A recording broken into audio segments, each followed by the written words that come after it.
Olá, minha gente. Muito bom dia, boa tarde, boa noite, conforme seja a hora que você esteja vendo a postagem desse vídeo. Como sempre, em cada vídeo eu gosto de me apresentar, se é que você ainda não me conhece. O meu nome é Jaime Viana e eu sou mais um entre os milhares a batalhar pela fé que uma vez foi dada aos santos, tá certo? Gente, eu quero falar um pouco agora. Na verdade, eu quero expor para você o meu pensamento. Claro, não o meu pensamento em si, mas o meu pensamento baseado no que diz a palavra de Deus. E nós vivemos numa época em que a filosofia ela tem agido de maneira predominante na vida das pessoas.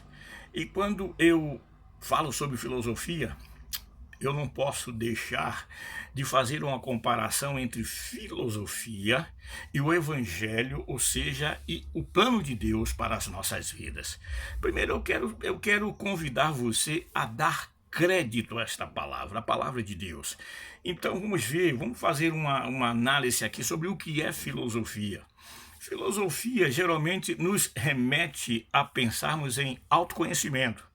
A maior parte das filosofias, ou quase todas as filosofias, e eu sendo um simplório, sendo alguém semi-analfabeto aos olhos dos senhores teólogos, mas o que eu já estudei e o que eu procuro ver sobre filosofia é que a filosofia propriamente dita, ela tenta levar o homem ao padrão de autoconhecimento e, por sua vez, a iluminação automática de si mesmo.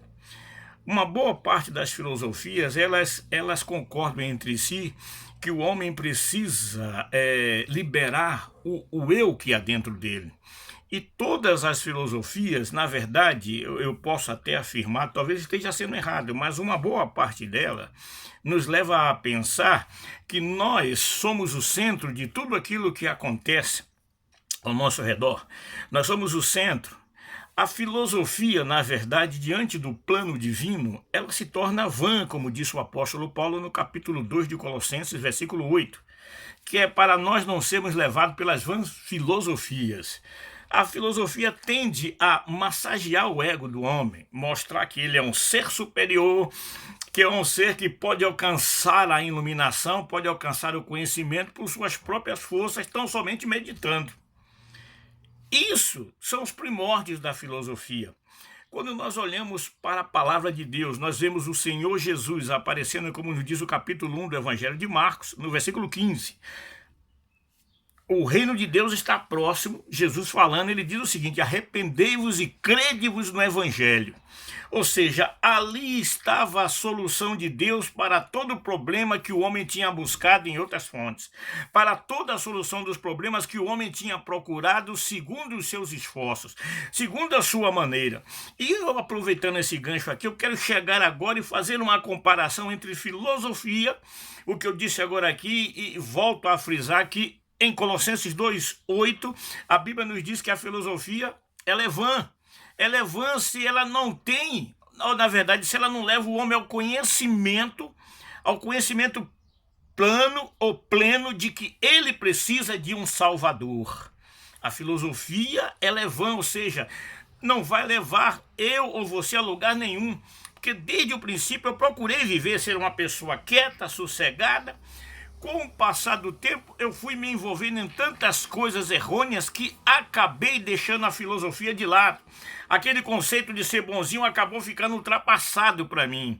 A filosofia, na verdade, é um manual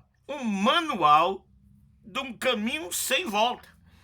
Você está entendendo qual é o negócio? Eu não estou aqui falando mal, mas eu estou tentando explicar a você que o homem, por mais filósofo que ele seja, que ele tente alcançar tudo pela razão, e Deus não é razão, Deus é fé, porque sem fé, nos diz Hebreus 11:6, é impossível agradar a Deus. Entendeu? Você não consegue alcançar o padrão de Deus pela razão, porque a razão diz a você não, a razão coloca um ponto final, mas é Deus que na verdade determina o ponto final de nosso caminho, de nossa vida, de tudo aquilo que temos enfrentado. A filosofia, ela tenta mostrar que o homem, ele não precisa de mais ninguém. Mas a Bíblia me diz que nós precisamos do Senhor em nossas vidas. Esse é o Evangelho, eu fazendo uma comparação entre o Evangelho e filosofia. Mas correndo por fora, eu digo a você, vem agora a religião. E desde o começo, desde os primórdios propriamente dito, o homem tem procurado ser religioso por si só. Ou seja, o pai dele disse para ele, porque o pai do seu pai havia dito também para ele, ou seja, do seu avô, que era bom o homem ser religioso, era bom o homem ter uma religião, era bom o homem poder ir à igreja aos finais de semana, poder adorar o seu Deus, levantar a sua mão, fazer coisas semelhantes. Outros até poderiam determinar um dia na semana para guardar tal dia. É bom uma religião. E a Bíblia, quando nos fala de religião, ela nos dá a entender que a religião também, como diz o capítulo 1 do livro de Tiago, ou a carta do apóstolo Tiago, esse Tiago que era irmão de Jesus e se converte muito tempo depois da morte e ascensão de Cristo à sua glória.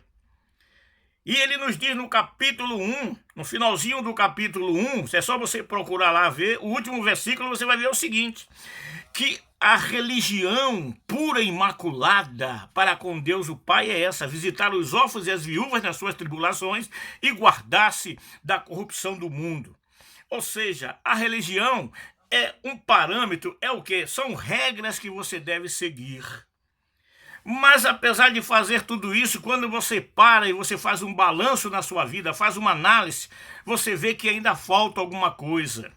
É aqui que eu quero entrar e oferecer a você aquilo que religião nenhuma no mundo pode oferecer, aquilo que filosofia nenhuma no mundo pode oferecer, por mais bonito que seja no papel, mas na prática o homem carece, o homem necessita de um Salvador.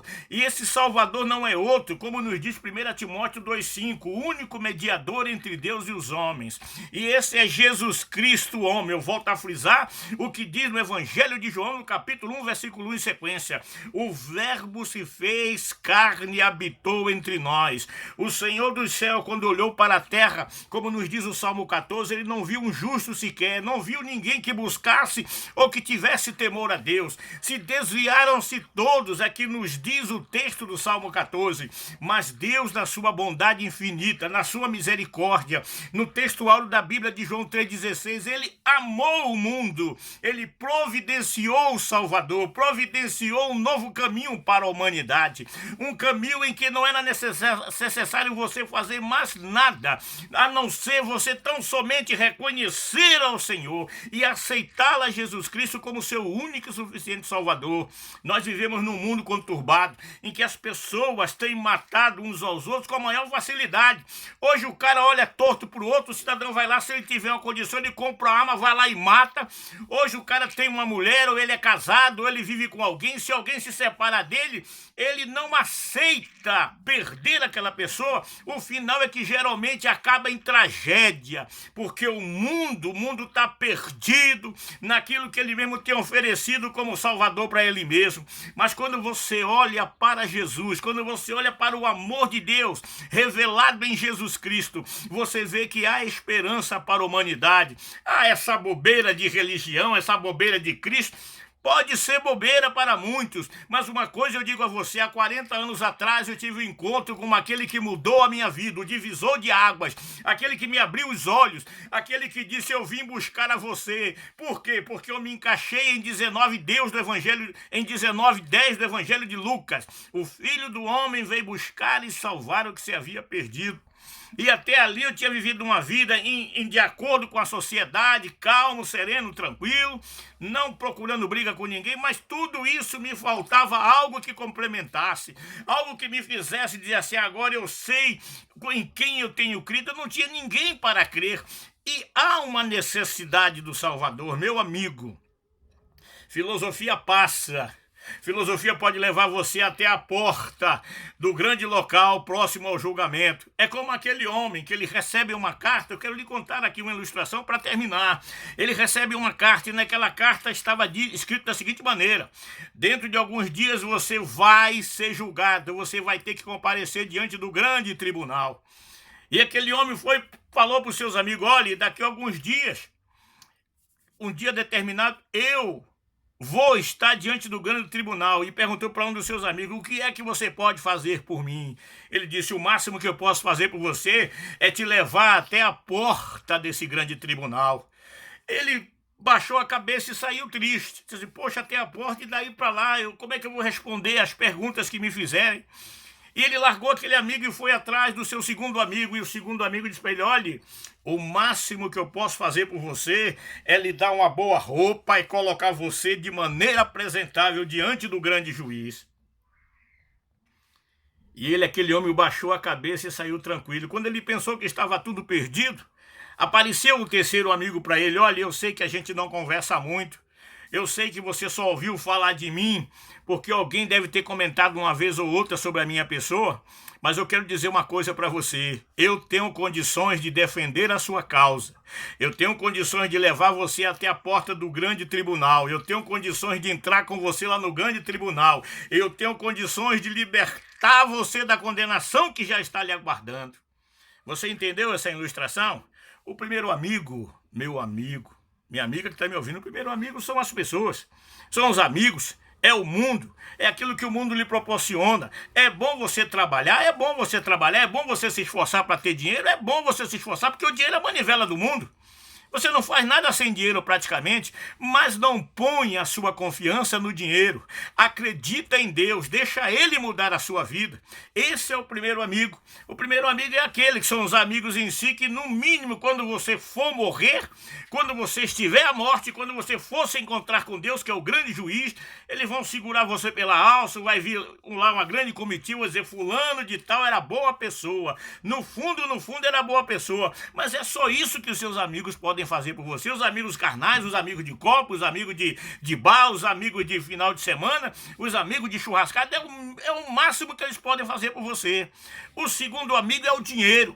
O que é que o dinheiro pode fazer pelo homem? O homem junta tudo, ganha tanto dinheiro, vai-se fazer aquilo que o próprio Senhor Jesus disse assim mesmo. Olha, o que adianta o homem ganhar o mundo inteiro, ter dinheiro e tudo e depois perder a sua alma, não colocar a sua vida naquele que pode libertá-lo da condenação eterna. O segundo amigo é o dinheiro. O dinheiro não é o pecado, mas quando você coloca o dinheiro acima de todas as coisas, aí sim se torna algo pecaminoso diante de Deus, algo abominável diante de Deus. O segundo amigo é o dinheiro, é o que pode fazer um bom enterro para você, um bom funeral. Agora aqui eu quero lhe falar do terceiro amigo. O terceiro amigo nunca perdeu uma batalha, o terceiro amigo nunca perdeu uma causa na justiça, o terceiro amigo nunca foi vencido pelo inimigo de nossas almas. O terceiro amigo é o Senhor Jesus Cristo, aquele que te pega pela mão, que limpa você dos seus pecados, que lava você dos seus pecados, que livra você da condenação eterna e te apresenta como filho de Deus diante do grande Deus Todo-Poderoso. Meu amigo, minha amiga, se a sua vida até aqui tem sido uma vida triste, uma vida desanimada, uma vida desamparada, uma vida sem rumo e sem destino, eu quero apresentar o terceiro amigo para você, Jesus Cristo. Aceita Ele como Salvador na sua vida. Eu não estou aqui trazendo para você placas de igreja, eu não estou falando de denominação A, B ou C, mas eu estou falando do Jesus da Bíblia, aquele que um dia veio em carne, morreu no meu e no seu lugar na cruz do Calvário, e veio para que você tivesse vida, para que eu tivesse vida e vida com abundância, e veio para me livrar, me libertar da condenação eterna. Eu estou oferecendo a Jesus Cristo ressuscitado, o que tem poder para fazer de você um vencedor e um cidadão dos céus, agora e para sempre. Amém, graças a Deus. Muito obrigado pela sua atenção, obrigado pela sua participação. Se possível, nos siga no Facebook, nos siga no YouTube. Se não for possível, não tem problema. Não tem problema, vamos seguir em frente, né? Fica na paz, porque o resto a gente corre atrás em nome de Jesus. Amém, graças a Deus. Até a próxima. Amém.